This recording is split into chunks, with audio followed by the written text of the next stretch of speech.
오늘도 지난 시간에 이어서 세례 요한에 대한 말씀입니다. 세례 요한, 하나님의 특별한 은혜 가운데 태어난 사람이죠. 예수님이 오실 길을 예비하기 위해서 이 땅에 온 그런 사람입니다. 하지만 세례 요한이 그렇게 위대한 일을 했지만 세례 요한도 슬럼프가 있었습니다. 슬럼프에 빠지자 세례 요한은 예수님이 과연 메시아인지가 의심스러웠습니다. 그래서 예수님께 제자들을 보내서 예수님 과연 메시아 맞습니까? 라고 물어봅니다. 겉으로 볼 때 예수님에 대한 확신이 없는 것처럼 보였지만 사실은 자기 자신에 대한 확신이 없었다라는 거죠. 내가 정말 제대로 그 길을 가고 있는 거 맞나? 여러분 그렇습니다. 세례 요한처럼 위대한 사람도 스스로에 대해서 확신이 없을 때가 있다라는 거예요. 우리도 마찬가지입니다.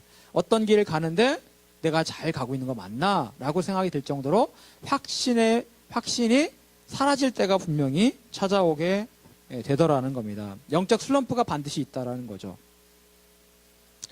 사탄은요, 우리의 믿음을 흔들기 위해서 우리 마음에 무엇을 집어넣습니까? 의심을 집어넣어요.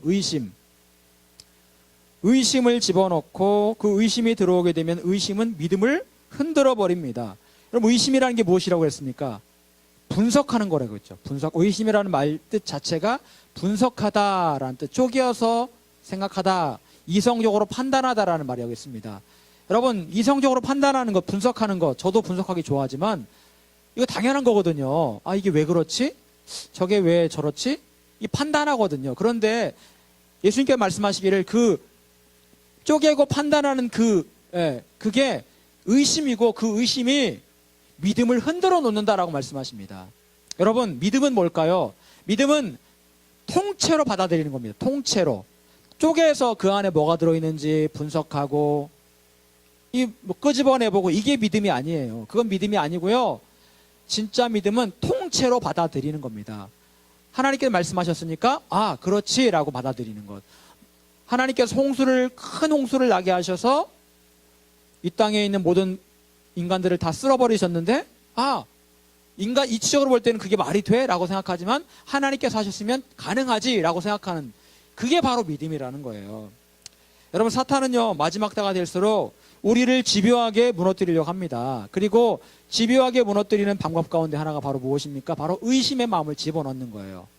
저와 여러분의 마음 가운데 의심을 집어넣는 겁니다. 하나님 살아계신 거 맞아? 하나님이 살아계시면 어떻게 이럴 수가 있어? 이렇게 그런 마음들을 집어넣고 그래서 우리의 믿음을 흔들어 놓습니다. 이럴 때일수록 우리는 의심이 우리 안에 들어오지 못하도록 기도해야 되는 겁니다. 여러분 세례 요한은 어떤 사람이었습니까? 예수님께서는 세례 요한에 대해서 평가하시기를 오늘 28절에 말씀하시는데 28절 우리 같이 한번 읽어보겠습니다. 28절 자 시작.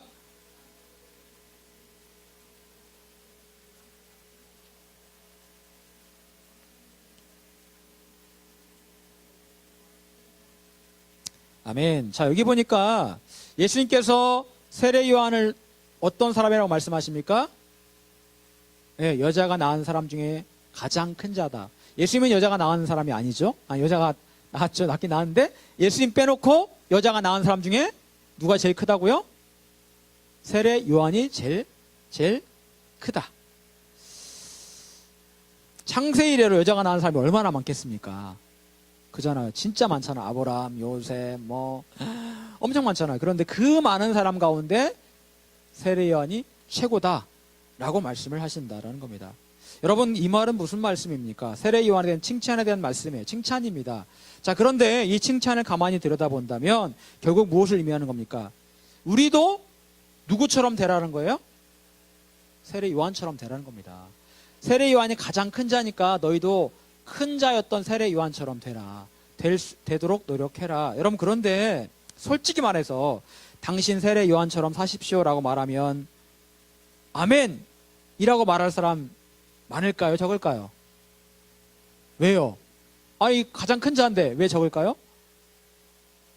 왠지 좀 힘들죠. 먹는 것도 부실하죠. 잠자리도 집도 없죠. 죽을 때는 목에 잘려 죽었잖아요. 참수형 당했잖아요. 진짜 이거 이렇게 살고 싶지 않거든요. 예전에 어떤 제가 아는 목사님, 권사님이 이제 목사님한테 그랬어요. 목사님 세례 요한 같으세요? 그랬더니 목사님이 되게 기분 나빠하더라고요. 아니 왜 내가 세례 요한이냐고. 기분 좋아야 되는데 왜 이상하게 기분이 나쁘다고 하는지 모르겠어요. 근데 가만히 생각해보면 은근히 기분이 나쁠 수 있습니다. 세례 요한이 정말 힘들게 살았기 때문에 그렇습니다. 그런데 예수님의 평가는 세례 요한이 정말 큰 자고, 다른 말로 말하면 너희도 세례 요한처럼 살아라 라고 말씀하신다는 거예요. 그렇게 살고 싶지 않지만 그렇게 살라라고 말씀하십니다. 그 세례 요한의 삶에 대해서 우리가 오늘 다시 한번 살펴보기를 원합니다. 여러분, 먼저 우리는 이 세례 요한에 대한 말씀을 하시기 전에 예수님께서 어떤 말씀을 하셨는지를 살펴보아야 됩니다. 예수님께서 세례 요한의 제자들이 떠난 이후에 무리들에게 어떻게 말씀하십니까? 이렇게 말씀하세요. 너희가 무엇을 보려고 광야에 나갔더냐? 바람에 흔들리는 무엇을 보았느냐? 갈대냐?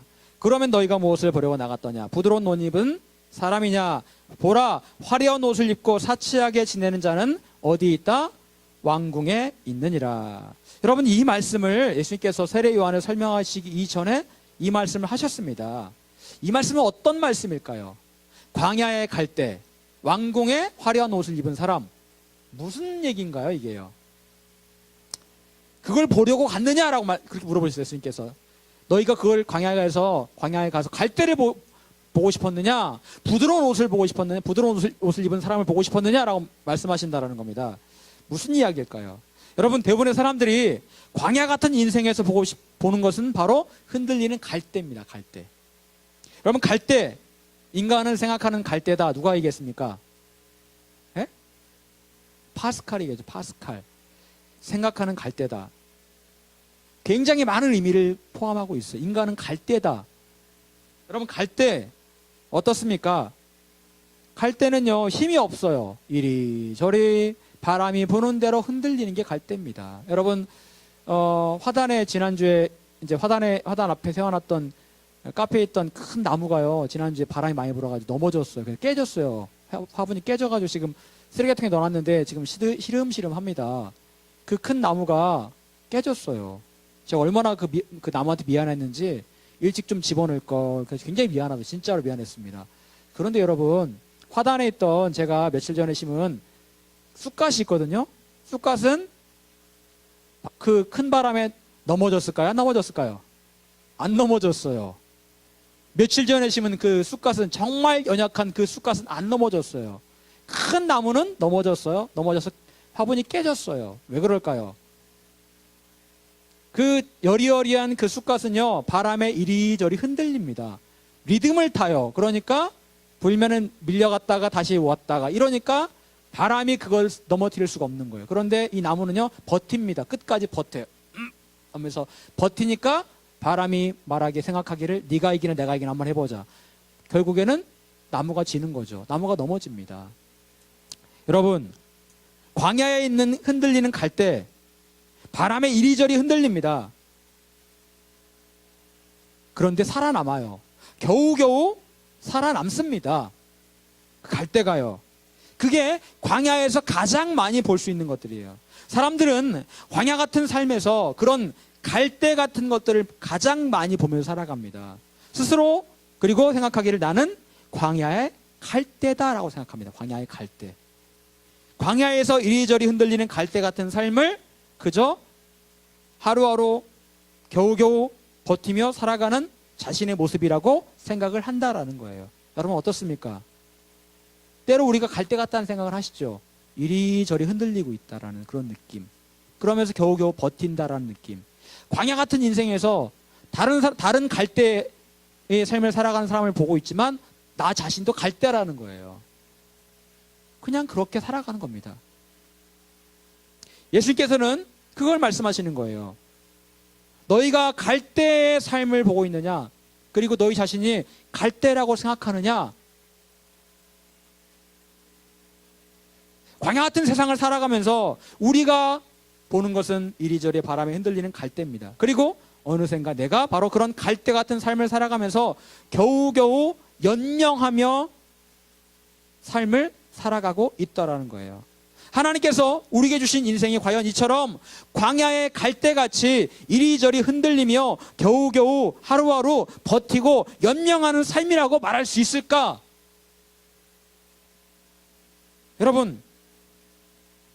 갈대는 광야에서 살아남기 위해서 바람에 이리저리 흔들립니다. 그냥 세상 풍조에 자신을 맡기면서 이리저리 흔들리고 떠밀려가는 삶을 살아가는 게 바로 갈대고 때로 우리 자신의 모습이에요. 부인할 수 없지만 정말 이게 우리 자신의 모습이라는 거죠. 하지만 하나님께서 우리에게 허락하신 인생은 이런 갈대 같은 인생이 아니라는 거예요. 갈대처럼 이리저리 세상 풍조에 흔들리는 인생을 살라고 우리를 이 땅에 보내신 게 아니라는 거예요. 그걸 보면서 나도 갈대지 그렇게 살지 말라고 말씀하십니다. 에베소서 2장 2절에 이렇게 말씀하십니다. 그때 너희는 그 가운데서 행하여 이 세상 풍조를 따르고 공중의 권세 잡은 자를 따랐으니 곧 지금 불순종의 아들들 가운데 역사하는 영이라. 여러분, 우리가 원래 어떤 인생을 살았다고요? 세상 풍조를 따르는 삶을 살았다라는 겁니다. 세상 풍조. 이 풍자가 무슨 풍자 같아요? 바람풍이에요, 바람풍. 세상의 바람에 흔들리는 그런 삶을 살았다고요, 우리가요. 그런데 안타깝게도 예수 믿고 있지만 여전히 지금도 세상 바람에 흔들리고 살고 있다는 겁니다. 우리가 직장에서, 가정에서 그들의 입김에, 세상의 입김에 이리저리 흔들리며 겨우겨우 그렇게 살아가고 있는 게 우리들의 모습이라는 겁니다.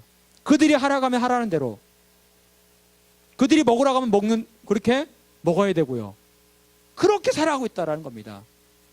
마치 바벨론에 끌려갔던 다니엘의 친구들이 바벨론 왕궁에서 주는 그 왕의 진미를 그냥 어쩔 수 없이 먹었던 것처럼 그렇게 살아가고 있다는 거예요. 세상이 주는 것들을 먹고 세상이 부는 대로 그냥 떠밀려가는 그런 인생을 우리가 살아가고 있다는 거예요. 여러분, 그런데 에베소서 2장 2절에 분명히 말씀하십니다.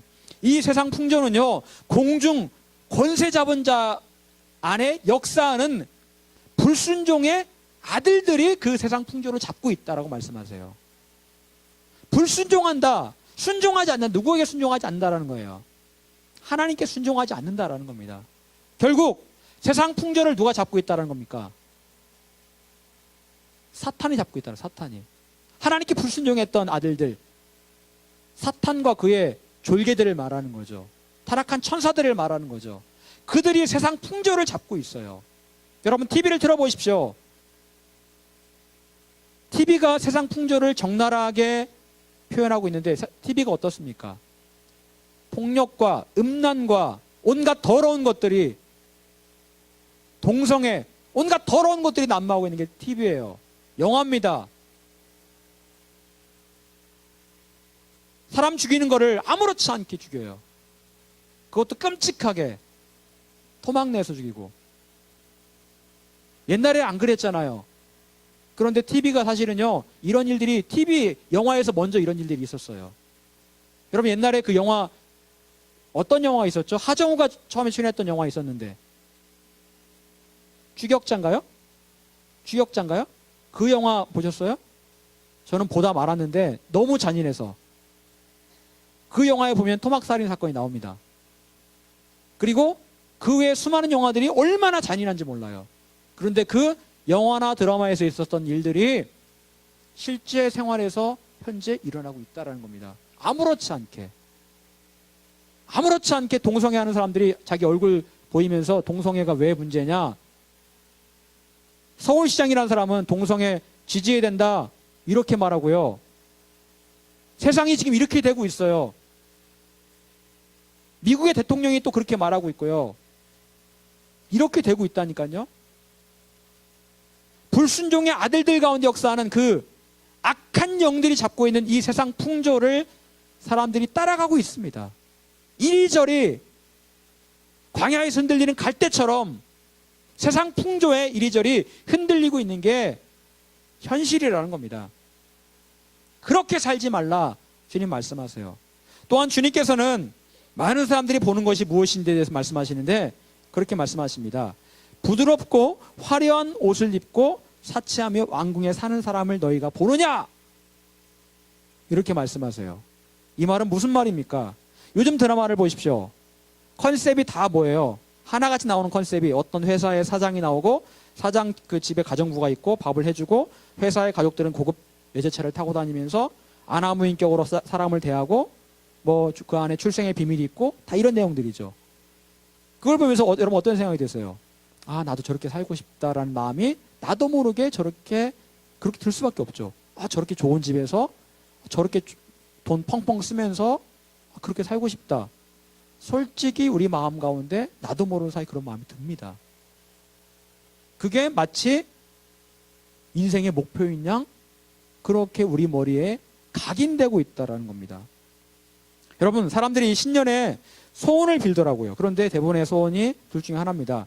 돈을 많이 벌든지 건강하고 싶다라는 그런 소원을 이야기합니다. 여러분, 물질이 지금 세상 사람들의 마음을 장악하고 있어요. 돈이면 답니다. 돈이 있는 사람이 왕이에요, 왕. 사람들의 관심사는 좋은 집, 좋은 차, 많은 돈, 출세, 이런 것들이에요. 그런데 이거는 동서고금을 막론하고 똑같은 관심사입니다. 이 당시에 사람들이 뭘 봤다고요? 광야에 있는데 광야에서 부드러운 옷을 입은 사람을 보고 있더라는 거예요. 광야 같은 인생을 살면서 화려하고 부드러운 옷을 입은 사람을 광야에 찾고 있더라는 겁니다. 인생이 그게 아닌데 그런 걸 꿈꾼다라는 거예요. 나도 저렇게 살고 싶다. 나도 좋은 옷 입고 좋은 데 살고 싶어. 이런 걸 꿈꾸고 있다라는 겁니다. 여러분, 사람들이 왜 좋은 옷을 입고 싶어 할까요? 이유가 뭘까요? 우리는 옷을 언제부터 입기 시작했는지를 분명히 알아야 됩니다. 여러분, 언제부터 옷을 입기 시작했을까요? 그렇죠. 아담과 하와가 죄를 짓고 나서부터 옷을 입기 시작했습니다. 여러분, 그러면 이 옷은 왜 입은 거예요? 부끄러워서. 자기의 죄가 부끄럽고 내가 부끄러워서 옷을 입기 시작한 거예요. 여러분, 자, 그렇다면 옷을 많이 입으면 입을수록 그 사람의 심리 상태는 어떻다라는 겁니까? 화려한 옷을 입는다는 사람은 어떤 사람이에요? 난 지금 가릴 게 많다라는 거예요. 난 지금 뭔가 부끄러운 게 많다라는 거예요. 그래서 자기의 내면을 가리기 위해서 겉으로 화려하게 치장을 하고 다니는 거예요. 여러분, 레이디 가가가 이상한 옷을 입고 다니죠. 레이디 가가 내면에 뭐가 있을 것 같아요? 마귀가 있어요, 마귀가. 그 마귀가 겉으로 음란 마귀가 있어요, 레이디 가가에게는요. 음란 마귀가 있고, 소위 말해서 계시록에 나오는 음녀 같은 그런 사람이 바로 레이디 가가인데, 자기 안에 있는 그 음녀가 입고 다니는 옷으로 표출이 되는 거예요. 여러분, 옷은요, 그 사람의 내면이 어떤지를 보여주는 단적인 예입니다. 단적인 어떤 지표예요. 옷이 화려하면 화려할수록 그 사람은 뭔가 그 안에 감추고 싶은 게 많다라는 거예요. 여러분, 워렌 버핏이 돈 많은 사람이잖아요. 그 사람은요, 10년 된 양복을 지금도 입고 있다고 합니다. 이 사람은 굉장히 돈을 많이 가지고 있지만 돈의 노예가 되고 있지 않는 사람이에요. 최소한 제가 볼 땐 그래요. 어설프게 돈 많은 사람이 외제차를 할부로 사서 타고 다닌다고요. 진짜 돈 많은 사람은 그렇게 안 합니다. 뭔가 자기 안에 돈에 대한 어떤 그런 욕심, 어떤 탐욕이 있기 때문에 그것들을 과시하기 위해서 그렇게 하는 거예요. 여러분, 아무리 겉으로 화려한 삶을 살아간다 해도 그 안에 감춰진 죄가 가득한 삶을 살아간다면 그건 참으로 불쌍한 인생에 불과합니다. 우리는 하나님 앞에 진실한 사람이어야 돼요. 하나님 앞에서 여전히 허세를 부리면서 거짓되고 흉내내는 삶을 살아가는 사람은 결국 주님 오시는 그날에 버림받는 인생이 되고 말 겁니다. 여러분, 화려한 삶을, 죄를 가리우기 위한 화려한 삶을 우리는 과감하게 벗어 던져야 됩니다. 우리가 주님 앞에 회개함으로 진실하게 나가야 돼요. 여러분, 그렇다면 주님께서 결국 말씀하시고자 하는 삶은 어떤 삶일까요? 갈대 같은 삶도 아니고 화려한 삶도 아니면 어떤 삶일까요? 26절에 보니까 우리 같이 한번 읽어보겠습니다. 26절. 자, 시작.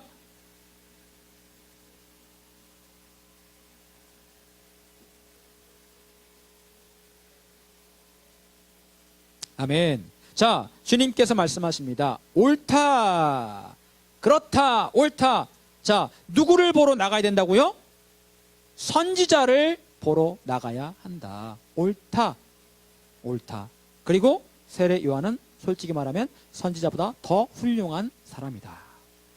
여러분, 결국 주님께서 말씀하신 게 뭡니까? 광야에서 바람에 흔들리는 갈대처럼 세상 풍조에 이리저리 흔들리는 그런 인생을 살아서도 안 되고, 사치스럽고 화려하게 자신을 포장하면서 그런 척 하면서 위선하는 삶을 살아도 안 된다. 너희가 정말 본받아야 될 그런 삶은 선지자의 삶이고 바로 세례 요한의 삶이다. 이렇게 말씀하고 계십니다. 여러분, 세례 요한은 광야에 살고 있었습니다. 하지만 그는 광야에 있던 그 많은 갈대처럼 세상 풍조에 이리저리 흔들리는 삶을 살지 않았고, 왕궁의 화려하고 사치스러운 삶을 동경하며 살지도 않았어요. 그가 살았던 삶은 한마디로 선지자의 삶이었습니다. 예수님께서는 그의 선지자의 삶을 정말 훌륭하다, 다른 선지자보다 훨씬 더 훌륭하다라고 평가하고 계셨던 겁니다. 선지자. 예수님께서는 광야에서 찾아야 할 사람 바로 선지자라고 말씀하십니다. 광야 같은 이 세상에서 우리가 찾아야 하고 바라보고 그렇게 살기를 결단해야 되는 바로 그 샘플의 삶이 바로 선지자의 삶이에요. 요한의 삶입니다. 여러분, 그렇다면 주님께서 이런 말씀을 하시는 이유가 뭘까요? 주님께서는 세례 요한이 여자가 낳은 자 중에 가장 큰 자라고 말씀하십니다. 여러분, 우리 인생 짧을까요? 길까요? 우리 인생 짧아요. 짧습니다. 하지만 사람들은요, 자기의 인생이 엄청 길 줄 압니다. 착각을 하며 살아요. 그래서 막 삽니다. 막 살다가 적당히 살다가 나중에 제대로 살아봐야지, 그렇게 생각하는 사람 끝까지 제대로 못 삽니다. 여러분, 이 짧은 인생, 하나님께서 이 짧은 인생을 우리에게 주신 이유가 있어요. 인생의 목적이 있다고요. 평생을 대부분의 사람처럼 칼때처럼 세상 풍조에 흔들리는 삶을 살아서도 안 되고요, 화려하고 멋지고 그런 삶을 동경해서도 안 됩니다. 주님께서 말씀하시는 그런 우리에게 원하시는 인생은 바로 따로 있다라는 겁니다.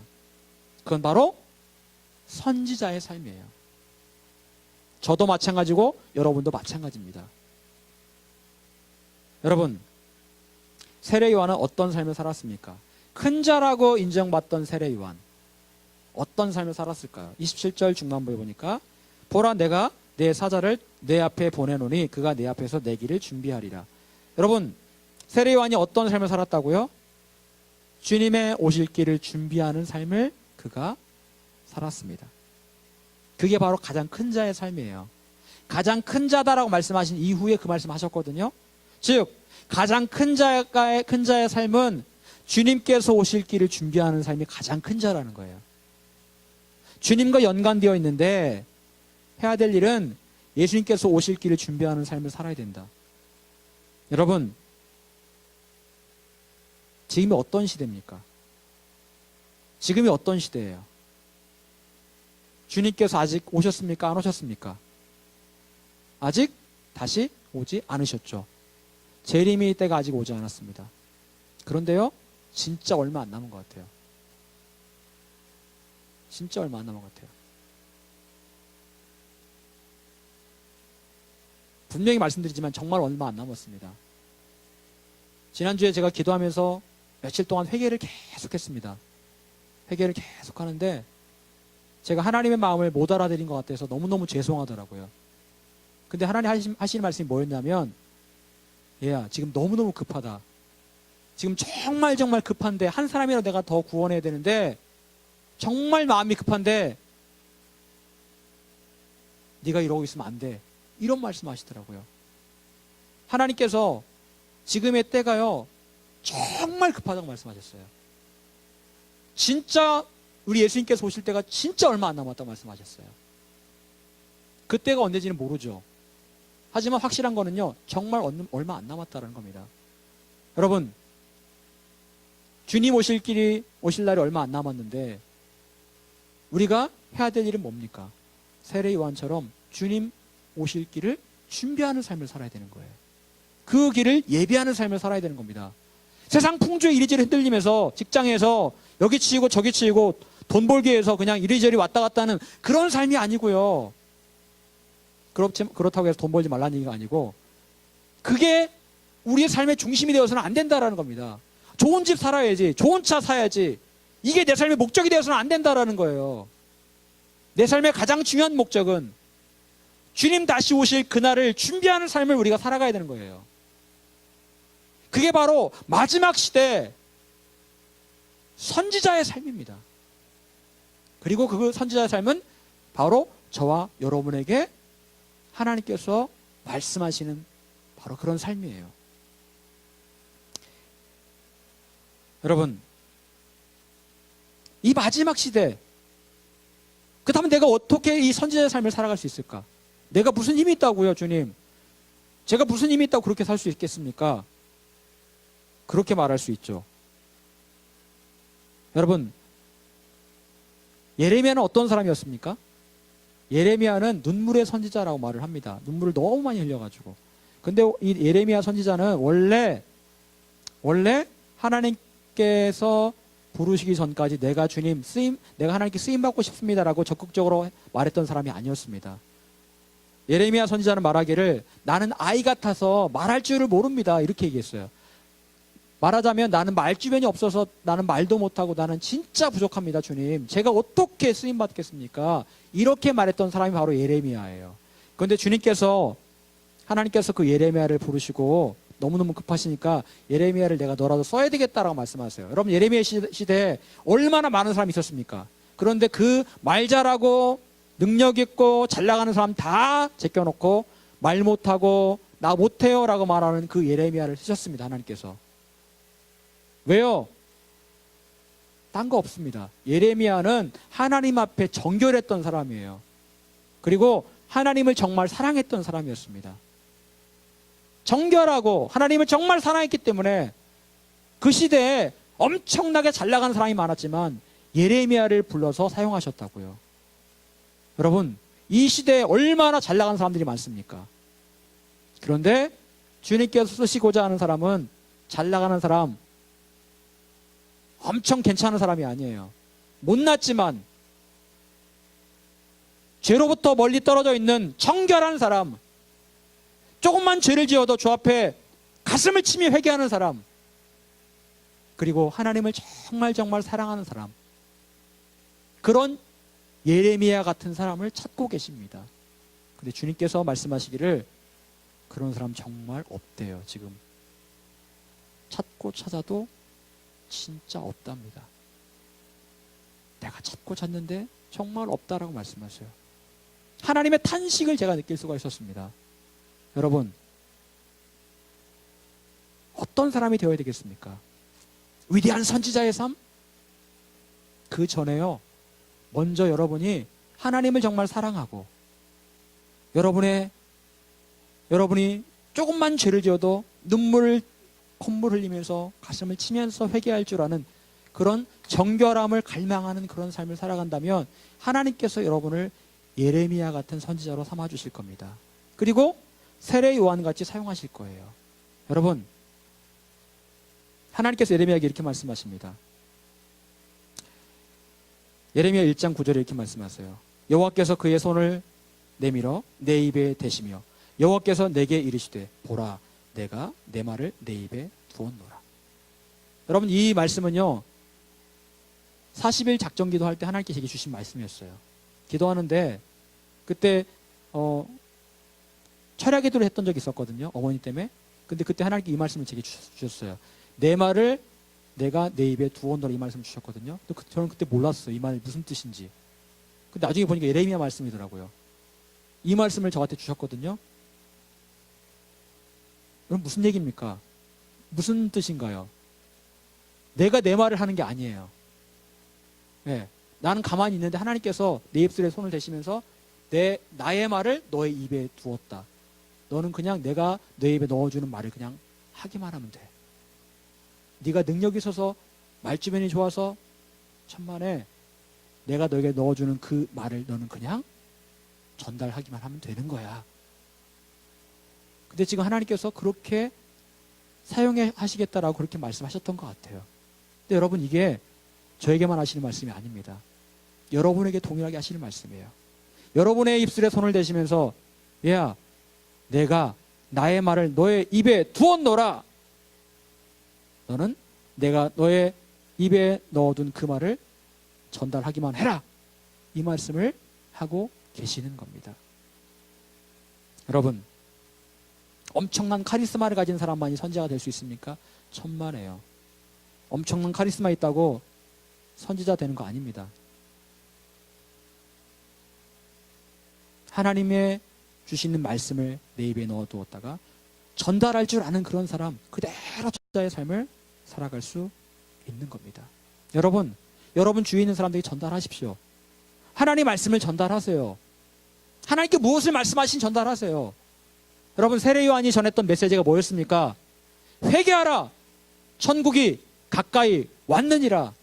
주님 오실 때가 얼마 남지 않았다. 회개하십시오. 죄의 문제를 지적하면서 회개하라고 그렇게 선포해야 돼요. 물론 이 말을 하기 전에 먼저 내가 회개하고 죄로부터 자유함을 얻고 있어야 되겠죠. 내가 자유하지도 않은데 내가 죄 짓고 있는데 내가 누구에게 무슨 말을 하겠습니까? 여러분, 그래서 우리가 회개를 해야 되는 거예요. 우리가 회개되는 이유는요, 물론 나의 어떤 이 죄로부터의 자유함을 얻기 위해서 물론 그렇지요. 하지만 동시에 내가 죄로부터 자유함을 얻어야지만이 다른 사람에게 회개하라는 이 세례 요한의 메시지를 전달할 수 있는 거예요. 내가 더러운데 누구에게 너 더러워 라고 말할 수 있겠습니까? 너 회개해야 돼 라고 말할 수 있겠어요? 여러분 다른 메시지 없습니다. 하나님께서 여러분의 입에 넣어주는 그 메시지를 전달하되 회개하라, 천국이 가까이 왔느니라. 이게 바로 핵심 메시지예요.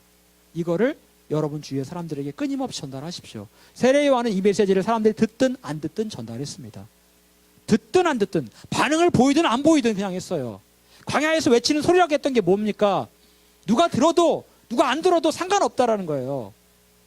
그냥 광야에서 메아리를 기대할 수 없듯이 그냥 외치는 겁니다.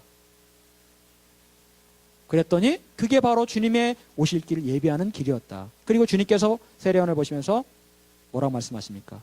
네가 그 일을 했기 때문에 너는 여자가 낳은 자 중에 가장 위대하고 가장 큰 자다. 이렇게 말씀하신 겁니다. 엄청나게 큰 일을 했다 큰 자가 아니에요. 주님의 오실 길을 예비하기 위해서 회개의 메시지를 선포했던, 주님을 맞이하라고 선포했던 바로 그 세례 요한, 단순한 메시지지만 바로 그 세례 요한이 그래서 주님으로부터 큰 자라는 칭찬을 받을 수 있었던 겁니다. 여러분, 예수님 정말 오실 날 얼마 남지 않았습니다. 이건 분명한 사실이에요. 여러분 모두가 세례 요한 같은 이 마지막 시대 선지자의 삶을 살아가시기를 바랍니다. 여러분, 지금은요 기도해야 될 때예요. 여러분, 제가 오늘 칼럼에 썼는데 다 때가 있습니다. 다 때가 있어요. 여러분, 예수님께서 겟세마네에서 제자들에게 뭐라고 말씀하십니까? 지금 기도하라고 말씀하셨죠. 그런데 그들이 계속 잤습니다. 나중에 주님께서 오셨을 때 뭐라고 말씀하십니까? 이제 그만 쉬어라. 기도 안 해도 된다. 이 말은 여러분, 쉬라는 말에 초점을 둘 게 아니고요. 무슨 뜻이에요? 기도할 때를 너희가 놓쳤다. 지금 기도해도 소용없다. 이 말이에요. 여러분, 때가 있습니다. 때가. 그 때를 놓치면 다시 그 때는 오지 않습니다. 지금은요, 잠들어 있을 때가 아니에요. 지금은 기도할 때입니다. 누가 듣든 안 듣든, 내가 기도하는 기도 제목이 응답이 되든 안 되든 하나님의 마음으로 기도할 때예요. 하나님께 여러분에게 말씀하십니다. 기도하라. 마지막 시대에 내가 너희를 선지자로 쓰고 싶은데 기도하지 않으면 내가 너희를 쓸 수 없다. 이렇게 말씀하십니다. 사랑하는 여러분, 여러분의 죄악들을 예수님의 거룩한 보혈로 씻어내시고 날마다 통에 자복하시고 그리고 주님 앞에 무릎 꿇어 주님 내가 비록 예레미야 같은 사람이지만 말할 줄을 알지 못하는 어린아이 같은 사람이지만 주님 제 입에 주의 말씀을 넣어주십시오. 제가 그렇게 예레미야처럼 이 마지막 시대 주님의 재림을 준비하는 그런 사람으로 쓰임받기를 원합니다. 여러분 그렇게 쓰임받으시는 저와 여러분 모두가 될 수 있기를 간절히 축원합니다. 기도하겠습니다.